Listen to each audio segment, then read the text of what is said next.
A seemingly unimportant question could actually transform your entire understanding of the origin of humans. If all humans descended from Adam and Eve, then where did their son Cain find his wife? Did God make other people besides just Adam and Eve? Prepare to have your mind blown. Cain's wife is actually only mentioned once in the Bible. It's in Genesis chapter 4, verse 17, where it says, Cain knew his wife. I don't think I have to tell you what that means. And she conceived and bore Enoch. That's it. Literally all we get in the entire Bible. So, nothing interesting here, right? Wrong! Have you ever even wondered where this woman came from? I know! eBay! No, you goob. Okay, I think I know where you're going with this. The traditional answer does kind of freak people out. But did you know there's more than one possible answer? Sounds like it's time for a friendly little 1v1 debate. What do you say? Viewer decides who wins? Me or me? I'll go first. You picked the hard one, so it's your funeral, buddy. Oh, no you don't. If we go down together. Get ready. Fight! Traditionally, it is believed that all people descended from one couple, Adam and Eve. We know the names of their 3 children, Cain, Abel, Seth. But Genesis 5:4 says Adam and Eve did have other children who just aren't named. As far as we know, they're the only humans on the planet so far. I remember hearing a story about a youth pastor where a kid asked, hey, where did Cain's wife come from? So the guy started to try to answer, and in the middle of his response, his face turned to horror because he realized, oh, Cain probably married his sister. What do you do with that? He's my brother. How do you explain that to a kid? Okay, there is actually more than one possibility. But first, let me help explain option number 1 so you youth pastors can sleep at night. If Cain did indeed marry his sister, you can't look at it in the same way that we would look at it in society today. In modern times, that kind of marriage is definitely illegal and would lead to some genetic consequences. However, you have to remember that at this point in history, DNA would have still been much more pure. We struggle with this idea because, well, we're trying to apply our modern context to their situation. And that is problematic because their situation was much different than ours. Okay. So I don't have to send Time Cop after Cain now? Because that was going to be expensive. No, they didn't even have a law against marrying a sibling back then. That would come much later in Leviticus chapter 18. Although, he did kill his brother Abel, so there's that. Okay, tell me about this mysterious other option. This one is going to require you to think a little bit outside of the way Genesis is traditionally taught. Breaking tradition, you evil heretical fiend. It might break the traditional teaching, but it actually might not contradict the Bible itself. I like it. When ancient writers gave us a lineage or family tree, they often didn't mention everyone. They just mentioned the names that were the most relevant to making the point they were trying to make. So when they wrote genealogies, they were selective. So what does that mean? It means that just because other people weren't mentioned doesn't necessarily mean they didn't exist. Ooh, you're brave. Do you have any evidence? Yeah.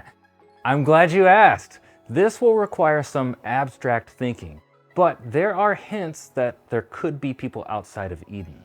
For instance, Genesis chapter 1 verse 26 says, God made man in his image, which basically means that man is supposed to function as God's representative on the earth. This is where we get the idea that when people see God's followers, they're supposed to be able to see what God is like. It's supposed to point them to God. But at this point in the story, though, man lives with God in Eden. So why would man need to be God's representative to others if God is already there to represent himself? Interesting. So you're suggesting that God made a bunch of people and that he just chose 2 to try to reach the others. Exactly. It's a fringe theory, but think about it. That's exactly how God functioned throughout the rest of the Bible, so Why not at the beginning? He chose Israel to be his representatives to the other nations, and then Jesus chose 12 people to represent himself to the rest of the world. Okay, so in that scenario, it would mean God just did the same thing he always does. He used people to reach people. Yes, and it could make sense because if you look at Genesis 1:28, it says humans were told to subdue the rest of the earth. Well, think about it. They were already being told to go outside of Eden before they were even kicked out of it. My brain feels like it's having a baby. It's called a headache. It has a name? That verse is fairly ambiguous, though. You're gonna need something stronger to convince our viewers. Oh yes, I've saved this magical fact grenade for last. There's another hint that other people unrelated to Adam and Eve might have been around too. In Genesis chapter 24, Cain killed his brother Abel.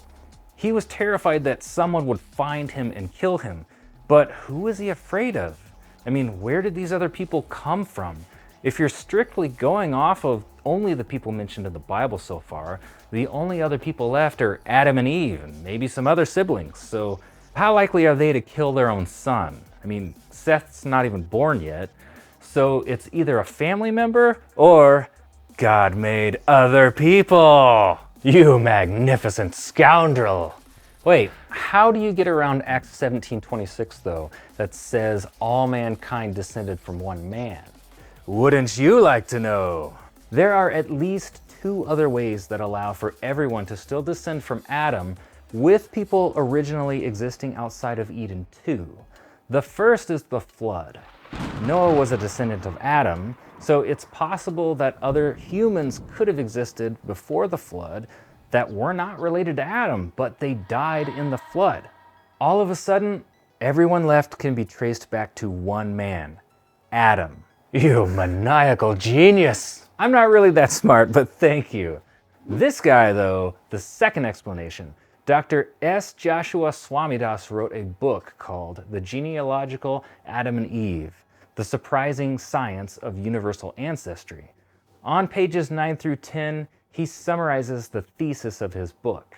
It says this: entirely consistent with the genetic and archaeological evidence, it is possible Adam was created out of dust and Eve out of his rib less than 10,000 years ago. Leaving the garden, their offspring would have blended with those outside it, biologically identical neighbors from the surrounding area. Within a few thousand years, they would become the genealogical ancestors of everyone. Evolution would be progressing in the mystery outside the garden. God created everyone outside the garden through a providentially governed process of common descent, a process legitimately described by evolutionary science. Oh man, this is juicy. Yeah, I'm no scientist, but I think he has an interesting idea. All right, it's make or break time. I know some people are going to struggle with Swamidass's theory because of the term evolution. So can you explain if this theory is actually compatible with the Bible? Again, there is a way to explain this, we just have to think a little bit outside the box. I think evolution gets a bad rep from the faith community because it's typically thought of a way of cutting God out of the process. And sometimes that is the case, but it doesn't have to be that way. If we were to just tweak the definition of evolution just a little bit, it could become compatible with Genesis. Instead of evolution being defined as random, unguided changes, it could work if it were redefined as a process intelligently guided by God, or at least a process that functioned off of information and DNA that was originally put there by God. So you're telling me there's a chance? Yeah! There's nothing to confirm or deny either option for sure, but there seems to be a little more wiggle room than we thought in the Bible for either interpretation. Either Cain married his sister, which wasn't as bad or weird or illegal like it is today, or God made other humans. Well, sir, it seems like we have 2 strong theories here. Okay, viewers, tell us which theory convinces you more in the comments. But how about another hot question? Is there a legitimate case that the flood described in Genesis was just a large local flood? The story in its original language reads quite differently than the English version. So find out what it says in this video next.